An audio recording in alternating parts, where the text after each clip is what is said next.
This is To The Point, a RYNO experience. Voted one of the top home services marketing and operations podcasts.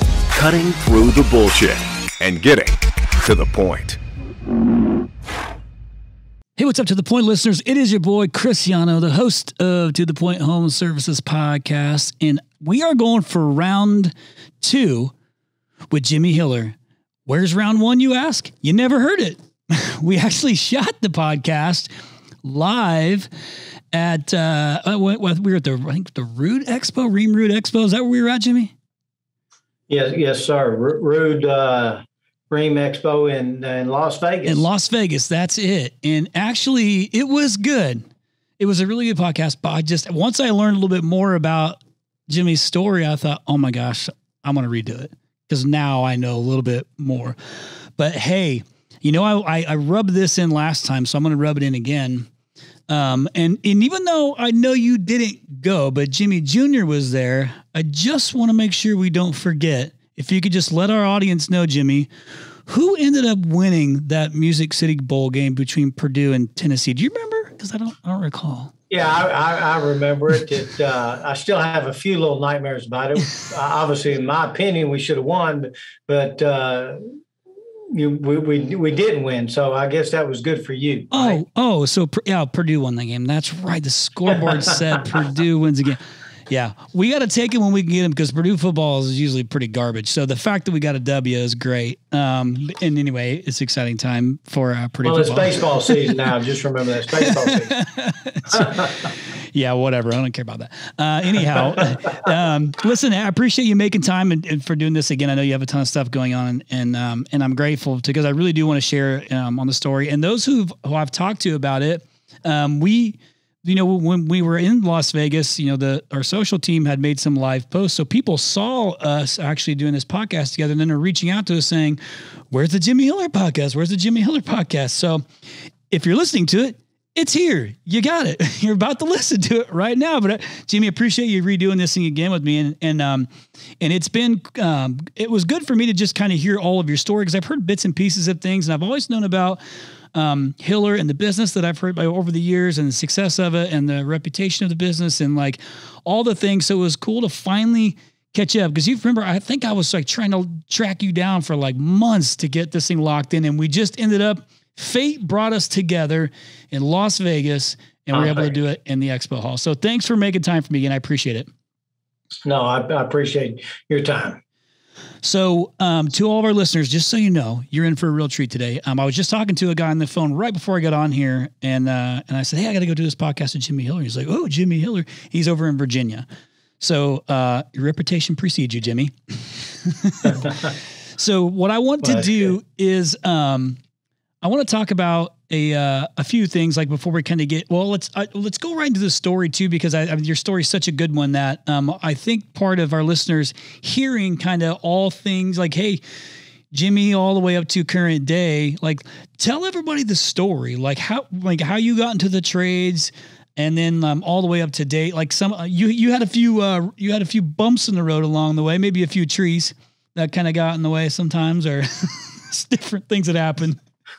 You want to share from time to time. So, obviously the story starts, I got to take you really all the way back to high school to get into the trade. So, something happened to me, obviously my senior year in high school. My first child was born 11 days after I turned 18 years old. So as I going through high school, that was my senior year, and my older brother, he went off to college, and then later on, my two younger sisters went off to college.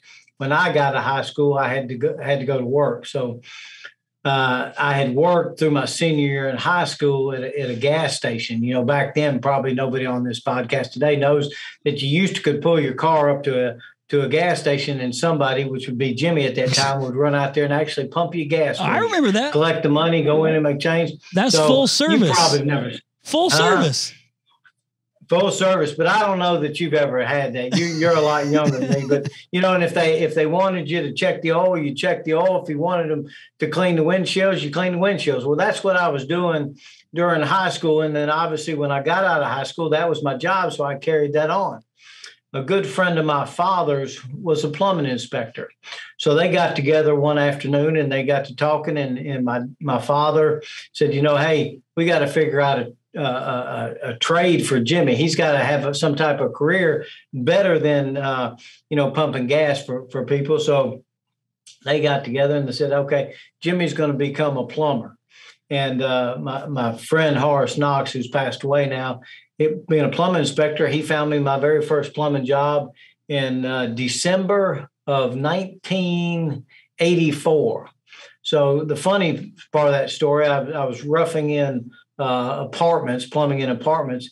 In February of 1985 was the coldest day in Nashville history. So I reflect that back, I was a young guy, so it didn't bother me a whole lot. It would probably bother me today, but the coldest day in Nashville, I was out there in roughing in an apartment. So worked there for a couple of years, went on, I got my journeyman's license. And, back then in the trades, the journeyman's license really didn't mean a whole lot. So the older, wiser, better plumbers than I was for sure at that time had more skill, but because of my age and because of my lack of experience, they wouldn't give me any more money. So I went to work for another contractor. A mistake, they were going to give me $2 more an hour. So at that time, I was pretty hungry for money. So I took that. I went from $8 an hour to $10 an hour. So that'll tell you how long ago that was. But $2 an hour was a lot of money at that time. Now, the difference was the contractor I was working for at $8 an hour, he would let me work every Saturday, which I did for most of my career. The new contractor I worked for would not. So I really didn't net any more money at the time. Got it. Worked with him for about a year. And as I was going home one night, which we may get into the story late one night, I went off the road and hit a tree and broke my leg. So when I was in the hospital, they gave me a choice. They said, hey, Jimmy, you can stay in the hospital in traction for a month, or we can operate on you, put a rod through the center of your leg, and you can get out here in about 3 days. I chose to get out in 3 days. Still had to be off work for a couple of weeks, but then after that, I wanted to go back to work, and he didn't have a job for me. So I started on my third job, roughing in apartments again, and worked there for about a year. Wind up getting a DUI. Went to work for another contractor, and then my wife decided that she pretty much had enough. By that time, so I had my first child when I was 18, had 3 kids by the time I was 22, found myself going through a divorce at 23. And a DUI. So, and it was just a tough way to go. Physically, I didn't have any problems. Just financially, I had problems. I had a drinking problem. Yeah. Going through a divorce, my father once again stepped in and said, "Hey, I'm willing to help you, but let's figure out what the problem was." We went to an attorney, and in talking to that attorney, and I've been blessed many times in my life that the right people come into my life at the right time. So I met with this attorney, and he said, "Jimmy, here's the problem we have. We have this problem that hey, your soon-to-be ex-wife is going to want to have supervised visitation with your children. What I would recommend with you is going and meeting with this lady who runs this program at Cumberland Heights, it's an alcohol and drug treatment center, and getting her advice. If nothing else, we can go into court and say, hey, this is what they recommend for you. Either, Jimmy, you've got a problem, or Jimmy, you don't have a problem. We'll have the answer and whatever." So my father, being a wise older man than me, obviously, had said, "Hey, here's what I want you to do. Will you give me your word that whatever she recommends for you, you will go ahead and do?" And obviously, me in the back of my head said, well, nobody's going to think I have a problem. So obviously, I will do exactly what they said. Well, when I went there, she said, here's what I'd recommend. I recommend you going through this outpatient treatment program that we have. But here, I got these 2 or 3 things that I need you to do before our next meeting. I agreed to that, left. My father contacted me and said, hey, what happened. I told him. He said, okay, the outpatient treatment sounds good to me. Well, a week later, when I went back to meet with her, she had given me those few things to do. She said, hey, did you do this? Did you do that? And I said, no, ma'am, I hadn't done it. She said, well, Jimmy, it's pretty obvious to me that you're not willing to follow the directions that we've laid out for you through the outpatient treatment program. So now I recommend that you go through inpatient treatment. And that's where I wind up. So I turned 24 years old in Cumberland Heights Treatment Center. And obviously the best 28 days I've spent in my life, because that led on to where I am today. Shortly after, within 2 months of getting out of treatment, I went and took my master plumber's test here in Metro Nashville, passed it. And then within 3 months, I went into business for myself. So first little bit was pretty rocky. After I got my master's license, I went in and sat down with my boss one Friday afternoon. He said, and we really weren't doing a whole lot, just talking. He said, he looked at me and said, hey, Jimmy, you don't seem to be as happy as you once was here working with me. And I said, well, Jack, I think I want to try it for myself. So I went into work one Friday, had a job. And when I left that Friday, I didn't have a job. I had $500 to my name. I had a pickup truck and no job. I called up my father and said, hey, guess what? I'm in business. Once again, he tried to advise me, and he said, hey, I'll help you do this. He was a businessman. He said, well, get your uncle who had a bookkeeping service. We'll get you to, we'll start doing your books, and I'll teach you how to set up the corporation and do all that. So we did that, and I would go meet with my uncle on Sundays, and he would go give me my information back, my books, my financials.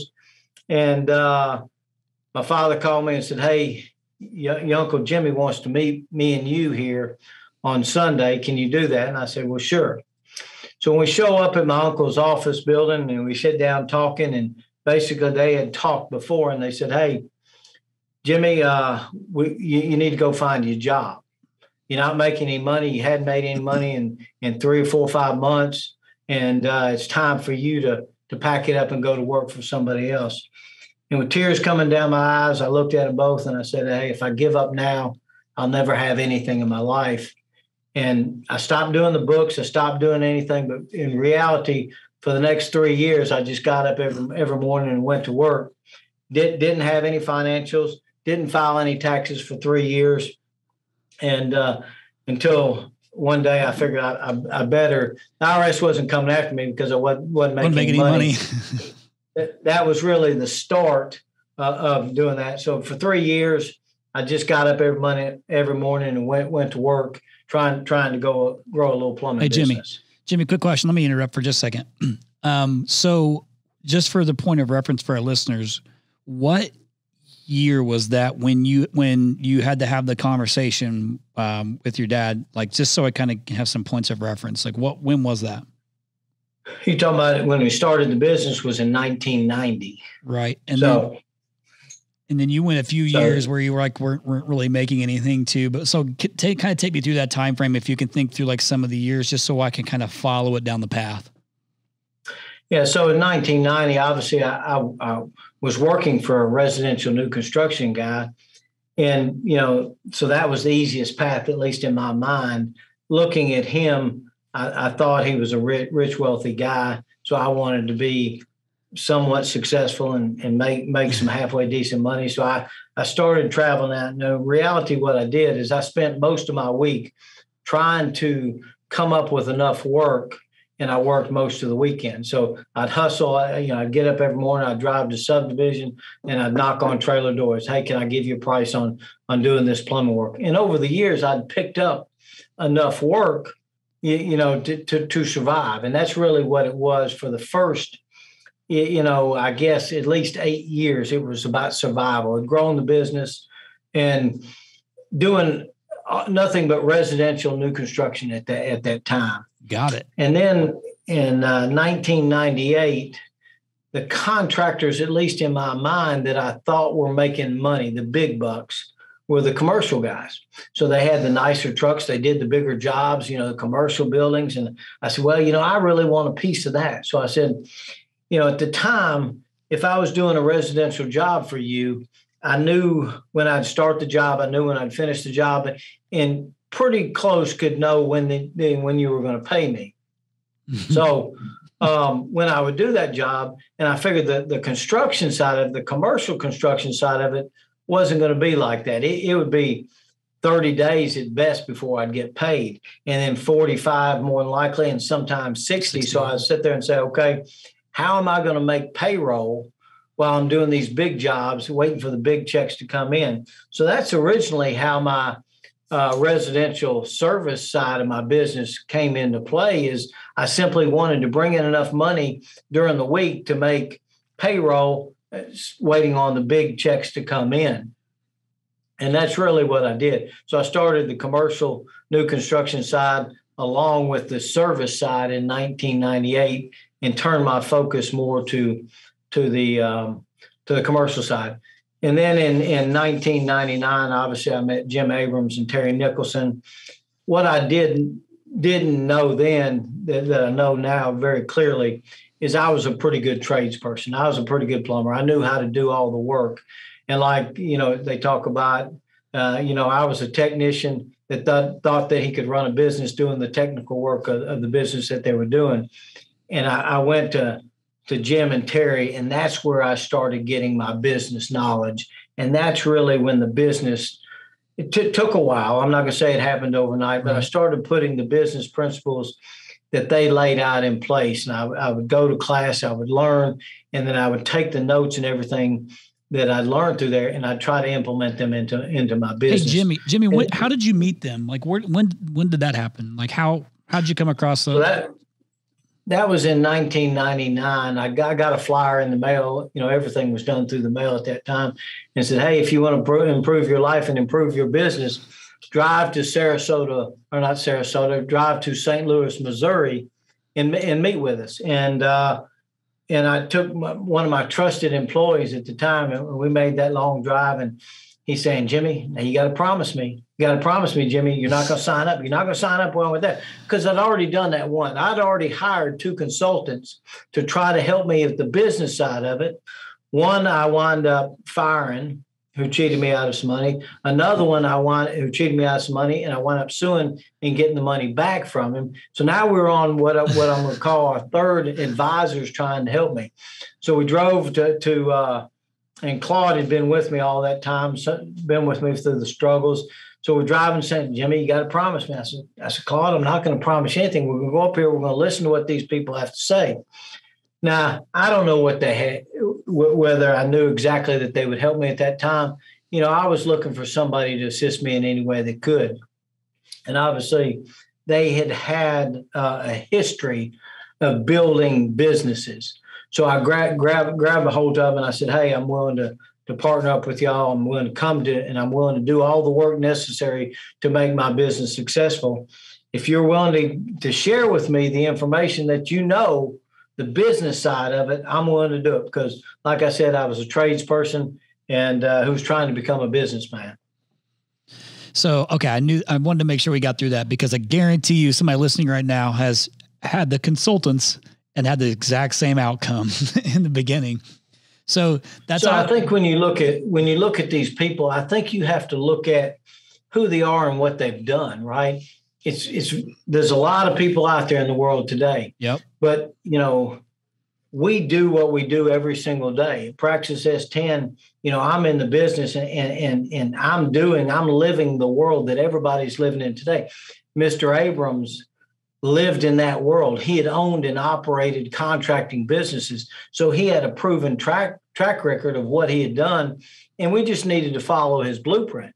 That's what we did back then. And obviously I needed some help, and him and Terry were the ones that I looked to. Got it. So you ended up meeting them it was 99. Is that right? Yes, sir. Got it. I'm going to backtrack for just a second before we go into the 2000s and on. because something that I missed the first time around too, because I didn't know, and I don't know how I didn't know this because it was such an important piece, is that, and I still don't know that I quite understand how it plays into the whole story, other than I was disappointed in myself for not knowing that boxing was a part of your youth. Yeah. And it clearly says it plain as day on the website when I was reading through the bio, boxing. So if I read it right, and I think this is, I'm hoping I can pull out of this what I think is going to be successful, like for the story as a whole. But if I read it correctly, did you start boxing at like 12? Is that when it was? Yeah, it's pretty close around there. So me and my brother are only about 10 months apart, but my brother was always a lot bigger than me. So we all played football and baseball, played hockey. We played all those sports, but he was so much bigger than me. He excelled better at those sports than I did. I was always a little guy. So, same. I don't know how I wound up at the gym, but my father said, "Hey, let's go down there. You think you'd like to get into boxing?" Because obviously they pair you up with somebody that's similar to your size. So went up there and I went through the novice division, which you take to. And as a matter of fact, the first big tournament that I went through in the novice division, I went, and I was living in Knoxville, Tennessee at the time, which they had a really strong boxing program under Ace Miller and Steve Witt. And then, so I went through the novice division, won the little tournament there in Knoxville. So they entered me into the Junior Olympics. Now, going back in time and looking about it, when the bell rang, all I knew was to throw punches. So I wasn't as talented and skilled as most of the people, but just similar to the way I am today, I believe I can outwork most people in the trades. And in the boxing ring, my goal was to, and in the amateurs, that's what counts. You throw more punches than the next guy. So when the bell rang, I ran as fast as I could straight to him, and I threw as many punches as I possibly could until the bell rang again, and then we stopped. And that took me, so I won the district. I got a gold medal in the district Junior Olympics. I got a gold medal in the regional Junior Olympics, and I got a bronze medal in the national Junior Olympics. And at a relatively inexperienced time, but it was fun and it was a good ride. So I went to Colorado Springs for all that. It was a really good time, something that obviously I remember today. Went on there to the open division. By this time, I'd moved to Nashville. I won the regionals here. We went to Knoxville. That's where the fight was. I won the Southern Golden Gloves two years in a row, and went to the National Golden Gloves two years in a row. And I guess the big part about it is, and this is why it's always fun and interesting for me, is, Evander Holyfield and I were on the same boxing team. So he was fighting out of Atlanta. I was fighting out of Nashville. The region was in Knoxville, Tennessee. And so we were on the same team going to the nationals together. Now, nobody knew anybody. Right. Evander wasn't anything at that time. Mike Tyson, we saw at the nationals, he wasn't anybody at the time. So, that's kind of a funny spin to where I was at that time in my life. And so as I was doing plumbing and I'm watching these two guys make a whole lot of money, me and my buddies would always sit around and watch those two. That's when boxing in my mind was really at its peak. Oh yeah, for sure. Yeah. Well, I did not want to skip over that part of the story for a couple of reasons. One, boxing is such we're talking like the contact sport. Boxing was way better then than it is today, in my opinion. Ironically, here's a couple things that happened with boxing. One is we had Mike Tyson out to our RYNO X event, and that was actually I did a Q&A with him kind of like this. And I can't remember if I told you. I don't think I had.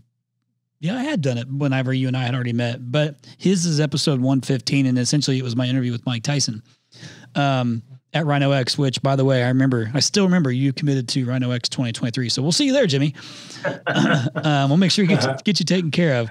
But ironically, I was at the Phoenix Suns game last night, the playoffs game, and Floyd Mayweather was sitting 5 chairs down from me. Floyd Mayweather is about 5'7", 7-ish. He's a short little guy. Like, he is not very tall.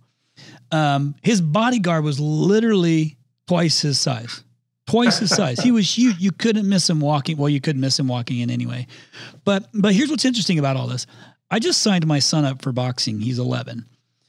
And I signed him. He's a little guy like me too. So like the odds of him being some big guy is probably pretty slim because I'm small too. But what I love about that sport is the contact piece of it and the confidence that I think you can build and the discipline that comes from it. I mean, and kind of like I was in wrestling as I grew up, it was a really great sport for me because it taught me, again, the discipline, like a work ethic, and you kind of can, the volume of work and effort that I put in could almost predict somewhat of my outcome. So, I was willing to kind of, like you said, outwork everybody. So I wonder, I mean, one, where did the appeal for boxing come from in the first place? Was it like, did your dad introduce you to the sport and that's how you got into it? Was it just because you like got in fist fights as a kid anyway? Like I got, plenty of little tussles, but how'd you get introduced to it in the first place? Well, and I can't remember exactly. I do remember the first day that we went down there, and we just went down there to watch. And, I guess the big thing was it was my size, and I was a scrapper. So I would get in, especially when I was little, if you'd said something wrong to me, I'd probably pop you. And, it didn't make any difference how big or how small you were. Like I said, I played hockey and I got plenty of fights. It's not a story for today, but my dad was the coach at one time and we both got kicked out of the hockey game. So, when I was probably in first grade, I got kicked out. My dad had taught me how to throw a forearm. So I was throwing a forearm to this kid and they kicked me out. And then later on, they kicked my dad out because he went down and showed the referee what a forearm was too. So, it's kind of some of these funny stories that we have about our lives. Nick made me promise that I wouldn't say this, but in today's world, we'd probably both wind up in prison, right? Hey, times were different, man. Times were different. Yeah. So you could do a few things like that. Of course, I was probably, 5, 6, and I'm just following the instructions that my father gave me. I got it. And that's what we did. When Dad said do something, you did it when I was a kid. What's interesting is that now that I've gotten to know you a little bit more, had I not read that, I would have never guessed by how like you carry yourself, because it's not like you're this big, overpowering, like egotistical, loud, like what you're saying doesn't match that, to like, so it was like intriguing to me when I had said, oh man, I just got through interviewing Jimmy. Like, and when I got back from Vegas and they're like, oh, did he tell you about his boxing career? I was like, wait, what? I'm like, no, I would have never even guessed that. So, but do you find like, from some of those things that you talk about going out and punching, like, because that was part of the game is you got to go out there and try and throw as many punches, land as many punches as you can. There's a lot of work. It's like, not like you just went out there and just started like throwing haymakers and just flailing your arms. Like there's some skill to this thing too, but there's gotta be some sort of like ongoing practice, like work ethic or something from that you've kind of carried through, into your career, right? Like it's gotta be something in there that you've brought with you. Yeah, there's no question. When you look at it, how I was as a boxer, especially early on, I wasn't the most talented. And I had to work extremely hard to compete at the level I wanted to compete at. There's not any difference in my business today. I don't think that I'm the smartest guy that there is out there. I do believe, I'm going to outwork most of the people. So, I've gotten up at 4:30 most of my life, and I get up and I go to work and do whatever's necessary for me to succeed. Did it back then, and that same work ethic, like you talked about, is the same thing I live today. So I get up every morning, I go to work, and I try to do what's right and whatever is going to move us forward to the next level. That's what I'm willing to do. Got it. So it kind of reminds me of Rocky. You know what I mean? It's kind of the same thing. Well, the whole no quit, like all heart, keep going, and I didn't have I've always been small, which is why wrestling was a good sport for me, because I'm wrestling guys my size, or I actually wrestled a few girls my size, and a guy with one leg who, because he only had one leg, was my size. So I got to wrestle quite a few interesting people. But the point is that I had good work ethic. I didn't have natural ability, so I had to really like try and outwork them and outpractice and do all the extra things, and which has directly carried me into this business, and that same kind of thing. Which is why I asked that question. So that pulls you into, okay. So, we're from where we ended up with your story was in 1999. You've got the relationship with Jim and with Terry, and like now you start to take me into the 2000s, and let's start talking through like the growth of Hiller. So we had obviously continued to grow our commercial new construction side of our business, and in my opinion, thought it was going relatively well. And so we joined forces with Jim and Terry, started the plumbing service side of our business in 2003. I partnered with a local contractor here in town, trying to get into the HVAC business. He didn't run his business as well as I thought he should, so I cut that relationship, and I hired an individual to help me start the HVAC side of the business. Once again, partnered with Jim and Terry in 2003 on the HVAC side, and then continued to work hard every day. And then in 2005, I was really doing, at the time, the largest job that we'd ever done. And it was a new school here in Franklin, Tennessee. And this contractor, which is still today one of the most reputable, at least as far as everybody thinks, reputable contractors in town. And they owed me about $300,000, and they wouldn't pay me. So I called a meeting with the project manager, went down to the office and said, "Hey, you owe me this $300,000. It's for this wing over here that's 100% complete. Is that correct?" He said, "Yes." I said, "Have we passed inspection?" He said, "Yes, you have." I said, "Have we finished the punch list?" "Yes, you have." I said, "Well, then why won't you pay me?"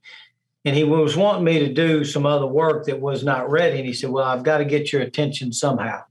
So it's really, as far as payroll is concerned, it didn't hurt me at that time, because we had built up enough service side of the business that payroll was not really a big problem. But my suppliers were getting upset. We owed them quite a bit of money for the work, the material that we purchased. So, I left there very angry. I had another job, a car dealership I was doing at the time. And every time that I got paid on that job, I had to put a lien on it. And I woke up and I said, "Man, what in the world am I doing? I can't continue to do that." It was October 2005. I had just purchased a new building. And here I was doing about $4 million in commercial new construction. I was doing about $4 million in residential service and replacement. And I said, "Hey, I'm going to give up all of my construction. I'm going to shut it down. I don't have the temperament to fight with these people anymore." So obviously I was scared to death once again, sitting there saying, okay, going from 2005 to 2006, just purchased a new building, and I'm going to give up half of my revenue. I was scared to death. What could go wrong? Yeah. So I called Mr. Abrams, and obviously he was putting on a general manager's class in a hotel in Florida. He said, "Jimmy, it's for 2 weeks. Are you committed to come down here and spend 2 weeks with me?" And I said, "Yes." Once again, I'm back in survival mode. How am I going to smile? I went down there and I spent 2 weeks with him, and that's really when I came up with my first, what I'd call, true business plan.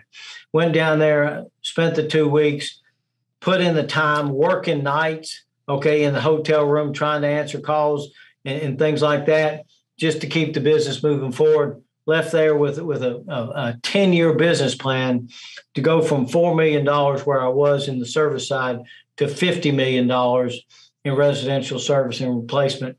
And we wound up doing that in 8 years. Nice. So you just abandoned all things new construction, straight on out on replacement and service. Yeah. So I had some jobs, obviously, that I was committed to that I had to finish. I didn't default on anybody. I said, but I'm not going to bid any. So when the contractors were calling me saying, "Hey, Jimmy, we got this job coming up," I said, "Hey, I'm too busy. I can't bid it right now." They understood that. And really, I didn't, because I didn't want to tell them, because once I had cut them off, they would have cut me off and treated me differently. So I said, hey, I'm too busy. I can't do it right now. And then once I got those jobs finished, I said, hey, I'm not going to be doing any more of this work. And that's really when my life started to change a little bit. Got it. So at least you, like, first, I mean, if all else failed, you didn't want to cut it off because at least there was something that you're kind of like that you could have done if you wanted to do it. But instead, what you're trying to do is push it off by not bidding it because you're too busy. I use air quotes. Is that kind of like what Correct. the mentality? Okay, got it. So, so you have this, you know, the 10-year plan from 4 to 50, but you hit it in 8. Is this just HVAC still? I mean, is this just plumbing? Is it? I mean, when do you start introducing the other like verticals into this thing? Yeah, we started obviously plumbing in 1990 in new construction. Entered the service side in 98. Met Jim and Terry in 99. Introduced HVAC in 2003. Right. And then introduced electrical in 2012. 12, got it. So okay. About the time we were getting to that, pretty close to that $50 million mark is when we said we actually had 2 individuals that had a little company that were doing all of our sub work, running electric to tankless water heaters, any panel upgrades that we needed to do to install stuff. And they came to me and said, hey, Jimmy, 90% of our business is with you. Why don't we just come to work for you? And I said, okay, that's fine. And that's how we started the electrical side. And we started obviously advertising for it and got into the electrical business at that point. Got it. Okay, gotcha. So that electrical came kind of right at the tail end of you hitting that first business plan goal of the correct. Yeah, gotcha. Okay. So now I guess we would fast forward to what was that 2013? That's about the year. Somewhere right about 2013 is when we hit the $50 million mark. And obviously I learned my lesson about planning and coming up with business plans. So as I knew I was going to hit that, or it looked like I was going to hit that, I started coming up with the next plan. And I said, okay, it took me 10 years to get to the $50 million mark. I want to hit $100 million in probably another 10 years. We wound up doing that by 2020. So we went from $50 million in about 2013, 14, something like that, to $100 million in 2020. And once we knew we were going to hit that, I set my sights and I said, okay, I think we can do a little bit better than that. I want to go from $100 million in 2020 to $200 million in 2025. And we're on track. So we finished up last year about 127 million. We're on pace this year to do about 145 million. Awesome, man. Congratulations. Listen, I'm always curious, like, cause there were some big chunks in there. And I asked this question, to you before, and I remember your answer, but I want to ask it again in a different way. Was there a moment when, like, early on in the business, like maybe in that business plan, when things really just started to click, or were there moments in that 8, 9, 10 year business plan where like things started to click multiple times, where you could start to see like, got it. I had this plan, I executed, and now I can see, like, cause when you're say, even if you're at your 4 million, to see $50 million when you're a $4 million company might be a little bit difficult. Like, you might have the ambition to do it, but to actually see how to get there might prove difficult, especially, I mean, for sure at 100, like it's so far down the road that I don't know how you could like actualize that in your brain. Like, you could get a good vision, but I don't know how you actually see it through. But as you're growing, you start to see more and more, like, got it. And like you saying you want to go from 100 to 200, it makes a little bit more sense because you've been through it enough and had enough moments and understand enough of the vitals of the business to actually scale to that size. But were there some like key moments in there in that growth plan that like where you noticed things just started to click and you got it and it made sense? Yeah, I think, obviously the way I was taught to do it is you take that 10-year plan and you break it down by year, right? So there's no question. I really couldn't comprehend, especially where I was at that time in my life, how I would ever get to the $50 million mark. Yeah. I just knew that that's what I was told I wanted to do. Got it. You set that goal out there, and then you step back. Okay, to do that, to get to that $50 million, what do you have in 10 years? What do you have to do in 9 years? What do you have to do in 8 years? What do you have to do in 7 years? And then it breaks it down to a small enough piece. Okay, what do I have to do next year? And so if I can see, if I believe in my mind, I can comprehend that next year step, then I'm probably okay. Can't see the 10-year, but can I see next year? Right. And then you go step by step. Now, we've been doing it long enough, and $100 million in 5 years is a pretty big step. Heck yeah. But I've done it multiple times, so I can visualize. But I still did it exactly the same way. That's how I know I'm on track. I said, okay, what do I have to do in 4 years? What do I have to do in 3 years? What do I have to do in 2 years? And what do I now have to do next year? So, we exceeded the budget in 2021 to above pace of what we needed to do, and we're exceeding it again now at $145 million on our way to 200. So, we could have a few things happen to us that could accelerate that. We'll see if I can do it in 4 versus 5, but 5, there's no question that $200 million. And when you think about it, how long it took me to get to $100 million, I'm doubling in size in a relatively short period of time over a 5-year period of time. Yeah, for sure. I mean, at this phase, is acquisition part of that strategy? I'm assuming it probably is.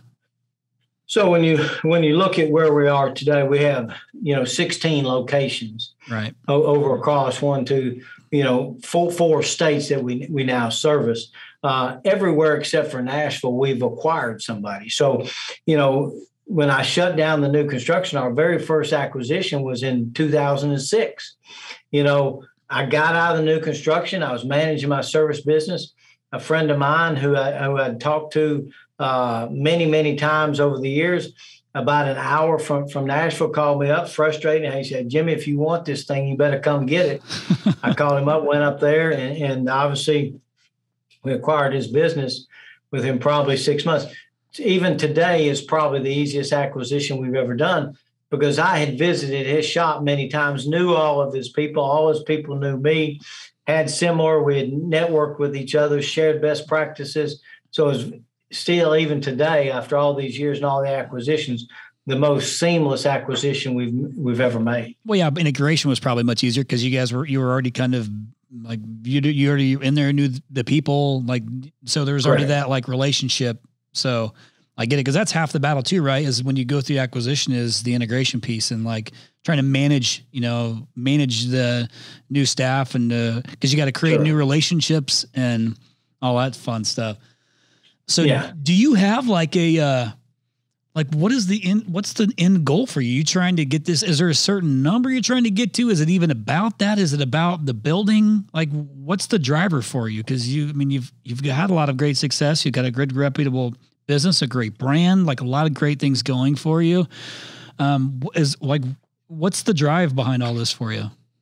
Yeah, so we reset our vision every so often, and we set it, I think, at the middle of last year. Started looking where we're going, and my vision is to be the largest privately held home service company in the nation, and that's what we're working towards. Now, there's a lot of people out there in the world today. Everybody knows what the venture capitalists have come in to do. Oh yeah, that's not what we're part of. So we're growing our business. We're growing it, with our own internal funds. Today, we're a debt-free company, and we're just growing the business off the profitability that we do every single day. So, I don't have all that money, but we're still growing, and we're growing relatively fast. So. Yeah, I love that. So, and it is unique too, because obviously you and I have talked about this too. The private equity game is ridiculous at this. Like, there's so many players like in this space, and like I'm curious to see what this is all going to come down to. But when consolidations are going to happen with consolidators, like some of the stuff's going to go down. Sure. But I'm always curious to know kind of what the drive is, because it can't always. It's got to be more than just the trend, like the money. There's got to be a much bigger purpose of it. Like, I enjoy building this company. We're a 8-figure business, and and I'm enjoying the building of it. And it's kind of same, bootstrap thing together. It's organic. I've never had any, cash infusion in this thing. It's my own, but I've debt free, don't owe anybody anything. And I'm enjoying the building, but it gets hard at times too. Like the success, sounds good on here, for you, for me, like you've experienced more than I have, but it certainly doesn't come without its challenges, right? Like everybody goes through these different challenges, and you get them at all different phases too. I've learned, as we've, grown in from like past 5 to 10, you see these different challenges that kind of show that kind of show up, that maybe you saw early on in the business, but maybe it wasn't at the scale it is. It's kind of seems like firefighting can somewhat become a regular job that somebody has to have in the business, as you grow and scale. What are some of the mistakes maybe that you or someone in the business has made that you guys have learned from? We all make them, but is there anything that like stands out to you that was like, oh man, we made this mistake and moved on? Now you talked about new construction, so I'm not talking about any of that stuff, but if there's anything else, unless that was like a pivotal moment too, where you're like, no, this was a major mistake that we had made that we learned from and scaled the business. Is there anything like that you can think of off the top of your head that kind of pops up that says, man, yep, for sure, this was one of the big mistakes I made, and this is how it impacted the business? Yeah, I think if you're going to, and it's always changing, but I think if you're going to be in the contracting business, you're going to make mistakes. We'll be here another 4 or 5 hours if we go through the list of all the mistakes I made. You either win or you learn from what's happening. So when you're growing your business, and I look at it, so there's a couple of things that I would talk about. First of all, had I had it all to do over again, I would have found my mentors earlier, right? Learn from somebody else's mistakes so you don't have to make those same mistakes yourself. Learn from their knowledge, their experiences, so you don't have to do that again. The second thing is, as I was growing the business, I kept saying, okay, I'll put some of these better procedures in place when I get to the next level. I'll do this. It's a whole lot easier to build the procedures as you go through the business instead of waiting till you get to, 50 or $100 million and say, hey, we got these gaps, and then try to go back and fill them. Build the processes and procedures as you're building your company, and then they'll grow with you. So, those are the things that I've learned. As a younger guy, it wasn't, I didn't think about those things. It's about how you grow the business. And now I think about, how do you make that foundation stronger than what it is today? How do you build a business that is bulletproof and make sure it lasts? I'm thinking right now, you asked about it, this business has got to outlast me. It's got to be strong and on a strong foundation. So when it's time for my children, and now thinking about my grandchildren to take it over, that it's on a strong foundation for them. The employees that have entrusted in me to come to work for me, that one of the reasons why growth is so important for me is opportunity only comes with growth. I can't provide more opportunity for the people that are working for me if I'm not growing this business. Yep. How can this technician that's in the field become a service manager, general manager, whatever his dreams are? Part of my job, part of my responsibility is making sure that they can fulfill their dreams through this organization. When I worked for other people, there was none of that opportunity. That's why I had to set out on my own, because I couldn't see myself anywhere but in a truck with them at those particular times in my career. Makes perfect sense. That I want to admittedly say this on air to everybody. I heard you say to me before, you either win or learn. I've probably used that about 50 or so times in different presentations I've given since then. So thank you for that, Jimmy. I appreciate it. I've used it. That's good. I'm not coining that phrase. I didn't say it was me. But I appreciate that, because I've used it. You had said something just a minute ago that made me think, that, and I can't remember if you and I talked about this last time or not, but somebody shared with me, and I can't even remember who it was, which is ridiculous because I think about this all the time, but, I was told that as the business continues to grow, that my vision has to be big enough for everyone else's vision to fit in it. So I needed to make sure I understood what are my employees' visions for themselves within this company? Like, what is it that they're trying to get to? And is my vision large enough for this business to accommodate everybody else's vision? So when I heard that, I started sending out an email to my entire team asking for their personal and professional goals. So that way I could start to understand what's important to them and is it what they're trying to do with themselves? Is my vision big enough to fit that stuff in there? If not, I'm not thinking big enough. So I've taken that, it weighs on me. I think about those things, and it's something that I've kind of had to think through. I'm like, man, am I thinking big enough? And I'm a pretty big visionary. So like, I felt like I do a good job, but I don't know. That was one thing that wrecked me on it, as I had to really think through that. Yeah, there's no question. I think in the world we live at today, all people are looking for somebody to assist them in where they want to go in their life. And as employers, right, I think we have to start thinking like that. We have to be, like what you're talking about, involved with the people that are working for you and help them achieve what they can. If you can't help them achieve it, they're going to leave you. Yeah, right. They're going to go elsewhere. I mean, that's great, except for employee retention. Now to shift gears and kind of go down that path a little bit is part of this growth plan.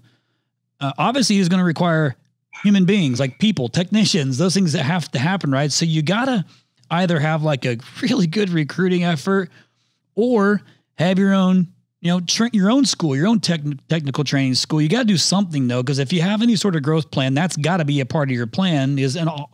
I would say arguably it might be the more difficult part of the plan is trying to accommodate, finding the bodies, to be able to handle the bandwidth of the growth. You guys have, obviously you guys have your training. Is this like going to become more common, you think, where contractors are going to just have to start to create their own, like incubate their own employees?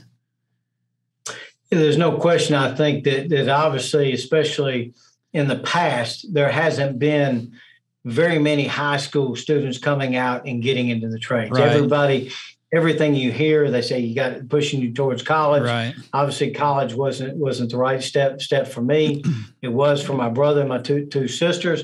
And if people have a career that requires college, I think that they should pursue whatever that career is. But there's a lot of people that college isn't the right thing for them. So we're going to have to find out or get with these people and find a way to introduce them to the trades, right? I think that that's going to be the way of the future. Whether you do something, use an apprenticeship, bring them in and let them ride in the passenger seat with a seasoned technician for a period of time and do it that way, send them to a trade school.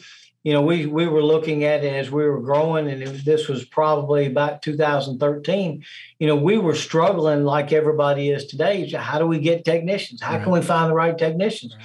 I had one of my markets that I could not find a technician. So finally, I advertised, no experience necessary, will train. And as I was interviewing the people, I found this one individual said, hey, Jimmy, one of my jobs I used to have, I was an oil change mechanic at a Jiffy Lube type place. Okay, mechanically inclined. Then his other job was he was a landscaper. I envisioned him working, sweating out in the hot sun. I said, okay, mechanically inclined, a guy that's willing to work out in the hot sun and sweat. I'll hire you. I paid for him to go to the school. We didn't have the school at that time, and he's been with me ever since then. So been a great addition to the team. And this was probably back 2006, 2007. And when we decided wanting to grow our business even more, we said, okay, we're having this problem. We can't find people. Well, we can either settle for the goals that we have, or we can think, what can we do about it? Well, just so happened I'd sent my people, HVAC technicians, to Don Miller in his school. And so when we moved in this current building, we decided to partner with him. I wound up buying his school. We moved him into our facility. So we had HVAC. We developed the plumbing program. And then we started the electrical program, obviously, right after that. So we've had, and then after that, we built a program with Fort Campbell, Kentucky, the Army base. And, over the past 4 or 5 years, we've had 1,000 soldiers come exiting out of the military have gone through our schools, and most of them are employed into the trades now. So I take great pride in saying, hey, we call it transition to trades. We're transitioning soldiers into the trades, and it's been a great blessing to us and as far as our whole organization. Yeah, that's fantastic. I love that whole type of program too. So kudos to you guys for doing that. I mean, it certainly solves the problem, but also is helpful. I mean, for our veterans too. So, which is fantastic. So what I kind of heard from you in that was, and when you hire some of these people when you put like no experience necessary, you kind of get to forego any potential, like, issues that they brought with them, like any old bad habits that they have with them too. So, the flip side is that you're starting pretty much from scratch, but you're hiring the human being first, but you're looking at like interesting spin to say, they're mechanically inclined. He was, doing oil changes, or, hey, I didn't think about that. The mechanically inclined piece thinks of it, but you're thinking through like, hey man, this guy's got to, if he's willing to go out and work on sprinklers and sweat in the hot sun, he's mechanically inclined and he's willing to, put in the effort to go and do those things. You could teach him the trades, and arguably could have a better career for that guy as well. I mean, there's obviously so much opportunity in the trades, and the high schools really aren't much help on trying to spit out anybody or pull them into the trades too. I was really kind of hoping that, and you guys might have some more visibility to this than me, but I was really hoping that during COVID with us being all these, deemed essential businesses, that maybe that would start to rock that boat a little bit with high schools to try and create it. I don't know that I'm seeing any movement in any of that from the conversations I have had. Are you seeing any of that type of stuff or hearing about it? Well, they're starting to get open to it. So obviously, we're fairly well known in this area. Right. So we've started doing it. So we actually also have a full-time instructor at one of the high schools, right? It goes through there Monday through Friday, through the school year, in teaching not any hands-on, because obviously there's liability, right, but the theory behind what we do in the HVAC world, at least to try to pique their interest. Hey, is this something that I like to get into? I had a young man and his father last week come into our facility, right? When he graduates from high school, he wants to get into the trades. His father now sees that as a good way, a good career. So I think you'll start seeing some of the shift to it. It's still not as attractive, right? It is, computer programming or being a broadcaster, a podcaster like you, right? When I go talk to the grade kids every now and then in career day, I say, and they ask me about being a plumber. They said, "Do you ever get any poo on you?" I said, "Well, back in the days, I got a little poo on me." Okay, so that's just what it was. Well, hey, of course, because that's always funny. Even as adults, it's still funny. Random thought. I actually never heard the term before. What was it? It was the day after Thanksgiving being called not Black Friday. It was like Brown. What's it? Brown Friday? You know what I'm talking about? Friday. Brown Friday. Because of the plumbers, right? It's Brown Friday because all the pipes stop up, and it's one of plumbers' busiest days because I don't know where people get it, but they think that you can cram anything and everything down these pipes. And it's just not possible. So, the Friday when everybody's shopping, somebody's at home trying to get us to come out there and take care of their stopped up drains. So good. And it makes so much sense. I think I heard that like a couple of years ago for the first time, and I lost it on air for like a solid 5 minutes. Makes so much sense. So, hey, I think we're getting close to like an hour into this thing already. So I want to ask just a couple more questions so I can be cognizant of your time, Jimmy. And thanks for everything you're sharing so far. And actually, to what we were just talking about with the high school, where you said you have a trainer in there. Did you pursue that, or did they come to you and ask you? Like, how did that thing play out? Yeah, they opened it up. Obviously, we went over there and they wanted to talk to us about, somehow getting them, because everybody's knowing it. Now, here in Davidson County, there's only one school that has the HVAC in it. Another one has mechanics. So they're trying to bring those type of careers back to the high schools because they do understand. Yeah. I mean, as educators, they understand that hey, that's a problem. They've got all these people going to college and then come out of college and spend all this money, went into debt, and they can't get a job. Well, if you want to work and you're willing to put forth the effort in any of the home service trades, you can get a job tomorrow. Yeah. There's no, and this is what I tell the people. It doesn't make any difference. Anywhere in the country you want to go, you can find a job. This is a lifelong career for you and your family if you have one. Yeah, absolutely. I mean, this is where I was like really happy that we were deemed essential business. And ultimately because, with my company, with RYNO, we only do internet marketing, lead generation for HVAC, plumbing, electric. I'm in the same world as you too. So like we've learned that we're not only, if there's a recession, we're a recession-proof business, which is nice. And if there's a pandemic, we're a pandemic-proof business because when you were deemed essential, so were we because we are the ones, and it was a really great run. And I thought a really great time for the trades to kind of be exposed for what it is. And that is obviously essential to mankind. So you have lots of opportunity in the trades. It's just picking the right company to grow with who values you, your education, all those types of things.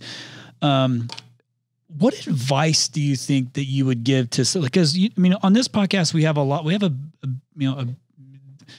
a big variety of people listening to it, but the majority are going to be, technicians, some are owners that are just kind of getting started. Maybe they're $500,000, $1 million, $2 million, $3 million.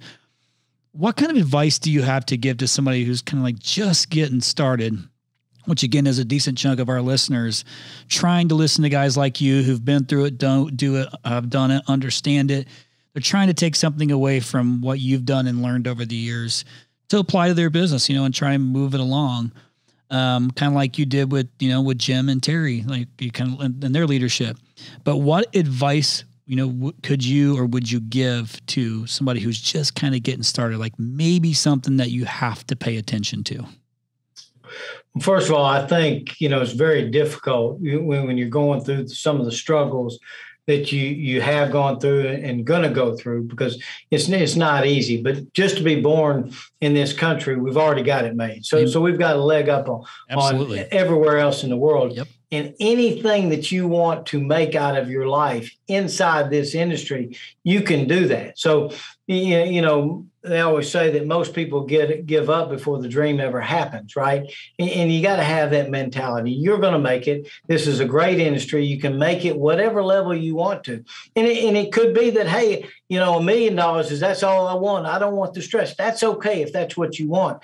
Your business is simply a vehicle to get you what you want out of life and ride that vehicle wherever you want to. $1 million, $2 million, $100 million, $200 million, or the largest in the nation.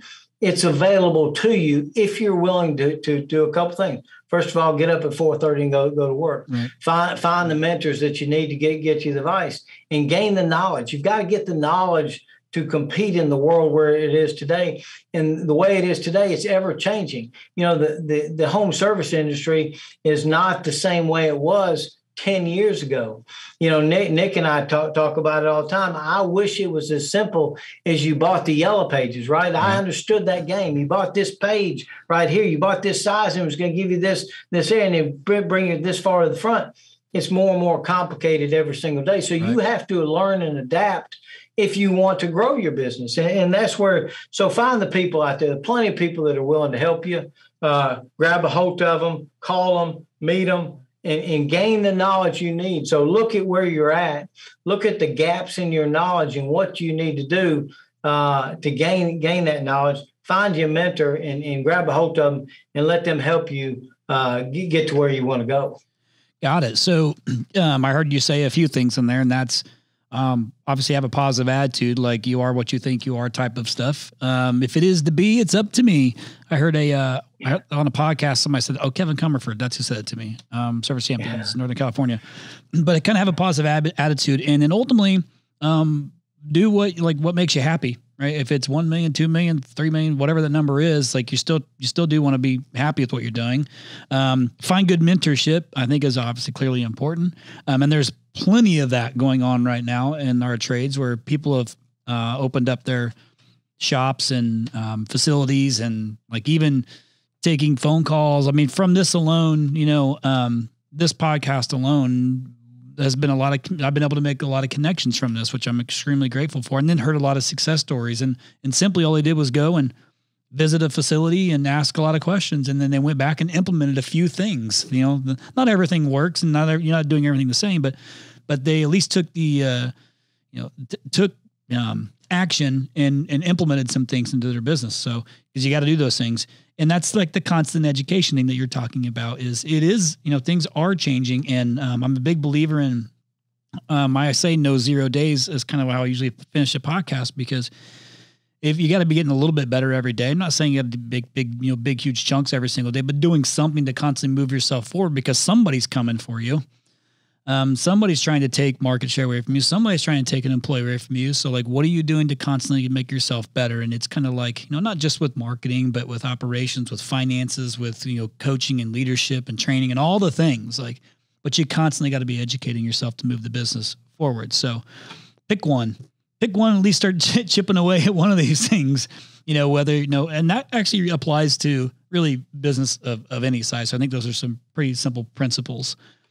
So I think you can look at it like this. The only real competition we have is with ourselves.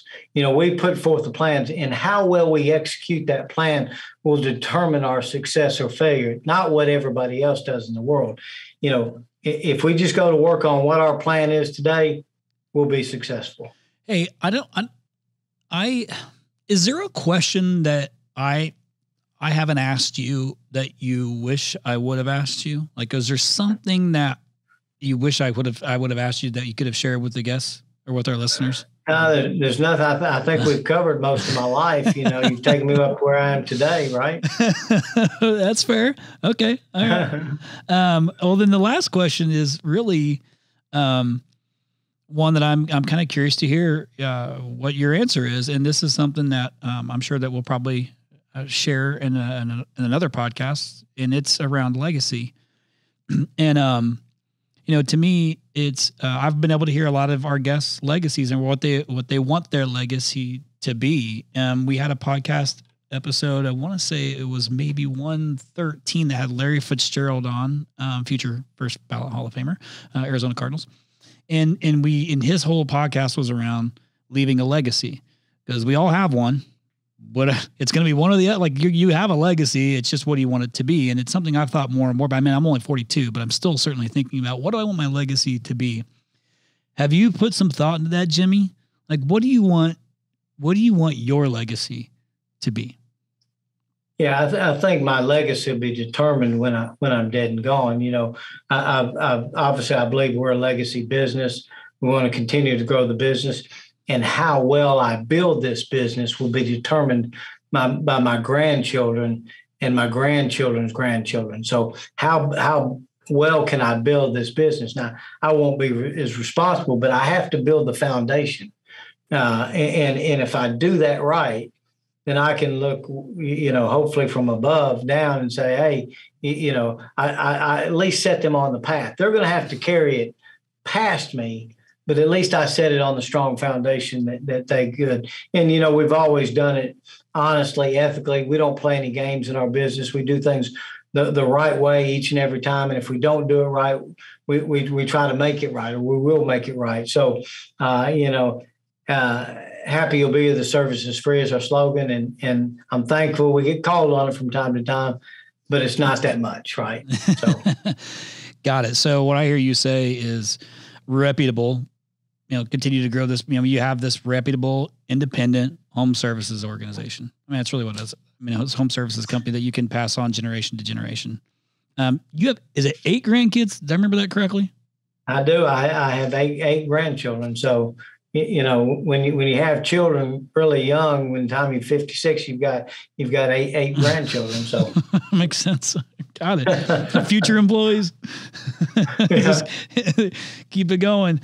Well, listen, I want to finish with this too. And again, I appreciate the time, but I would just want to give a minute if, if anybody wants to, to connect with you or even to Praxis S10 and, and just kind of see what it's about. What's the best way for someone to make a connection? Either one of those, Jimmy?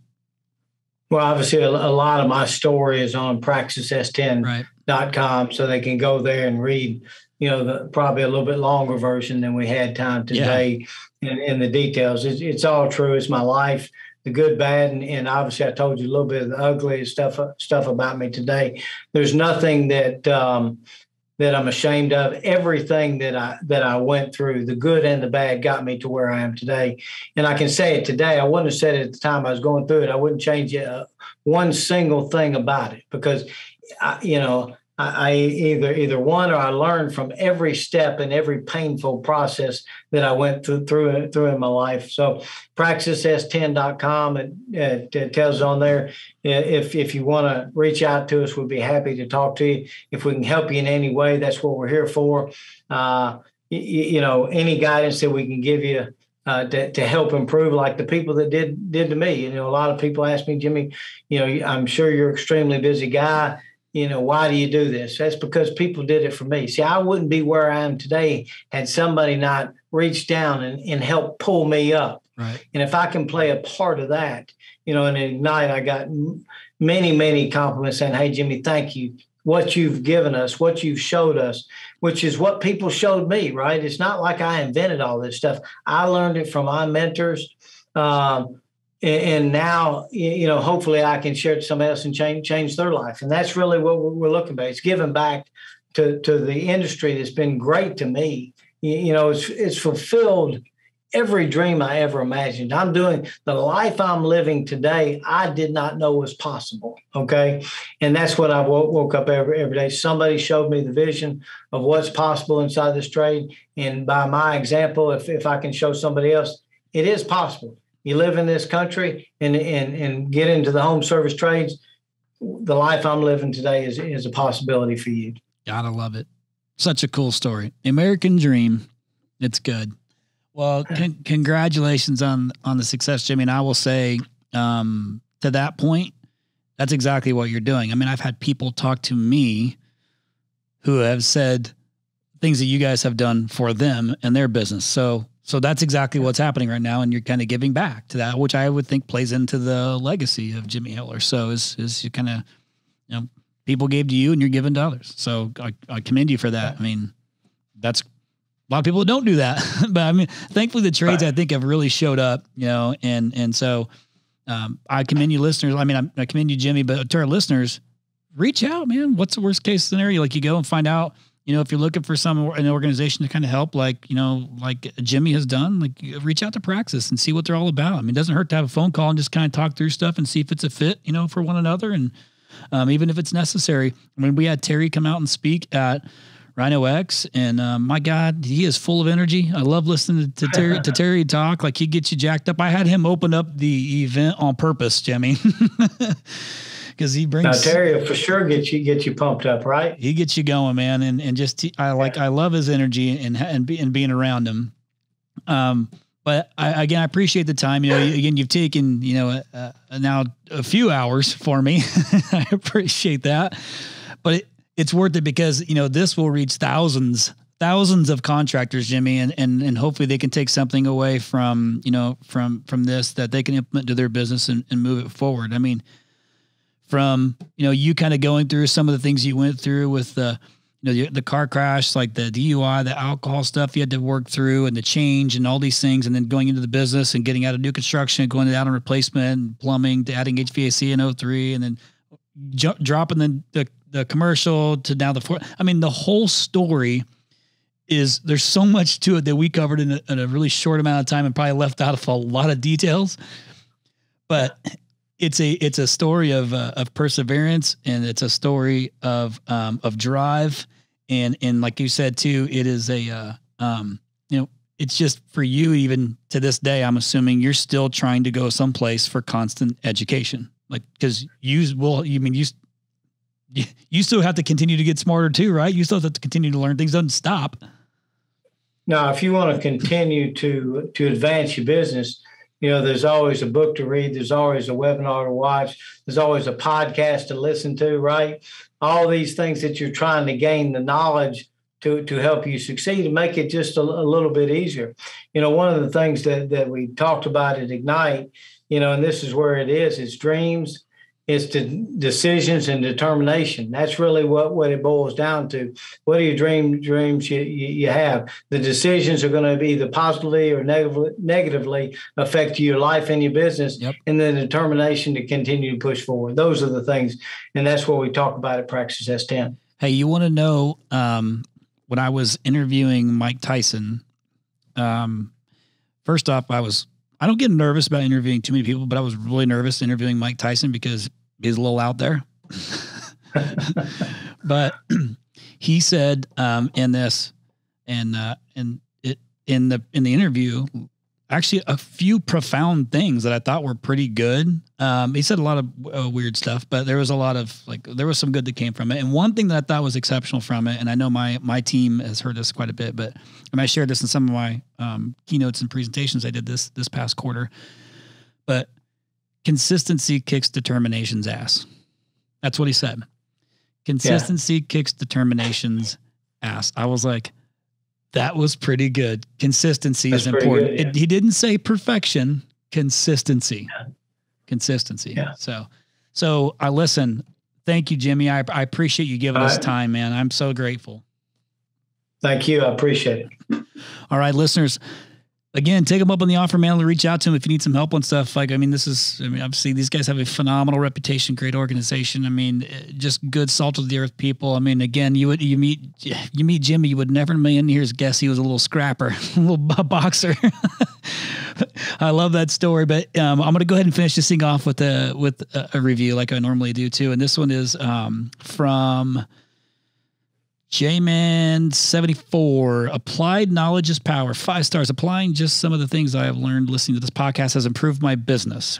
This is my go-to podcast, and I'm grateful that you are serving contractors in this way. Keep up the great work, Jay.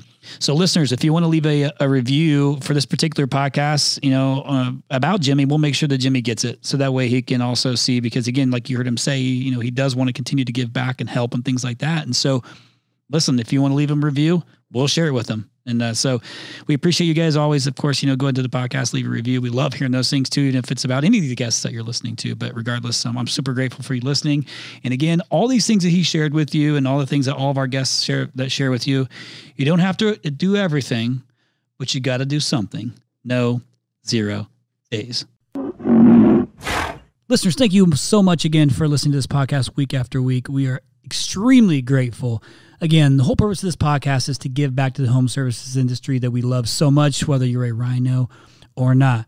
We really, really appreciate all the subscribers. And if you haven't subscribed yet, please go in and subscribe, and you'll get all the episodes sent to you automatically weekly. Also, we have really enjoyed your feedback. It's so meaningful for us when we get to read the nice comments that you guys put. So keep doing that. And if you don't know how to do it, here's what you got to do. You search for To The Point Home Services on Apple Podcasts. You click on our profile, scroll all the way down to the bottom, and hit write a review. And be honest and share your story and how the podcast has impacted you and your business. Thanks again from the bottom of our hearts at To The Point Home Services Podcast. We appreciate you.